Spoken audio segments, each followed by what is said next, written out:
Hello again, welcome to the MasterCAM course. In that lecture, we're gonna talk about that kind of 3-axis and product.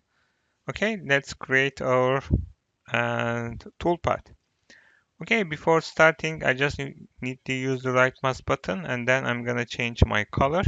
After that, I can turn to the wireframe and curve on the edge options, and then I'm gonna create my curve by using the curve on the edge, curve on one edge options. And after that, I can use the right mouse button, Mill Toolpath and Face Toolpath. After that, let me select my chain, and then we can turn to the tool and then create new tool options. When we are using the new tool, we're gonna select and the 10 millimeters actually diameter with that feed rate, and then we can easily organize our actually cutting speed. And then let me turn to the linking parameters. It can be 5 millimeter, it's a absolute 3, absolute is a top of stock 0, and my depth is also can be 0. After that, we can turn to the cut parameters, and it can be zigzag.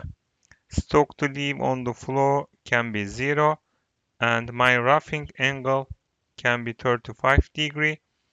And then we prefer to use conventional machining, and this is my step over. My step over can be calculated according to my tool diameter, and then we can also activate high speed loops. And then let me hit OK button to calculate my toolpath.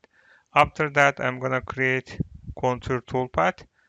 While I am creating contour toolpath, I need to be careful about the starting chain. This position is important, and this rotation is the clockwise side. And then I can hit the OK button, and then we can turn to the tool.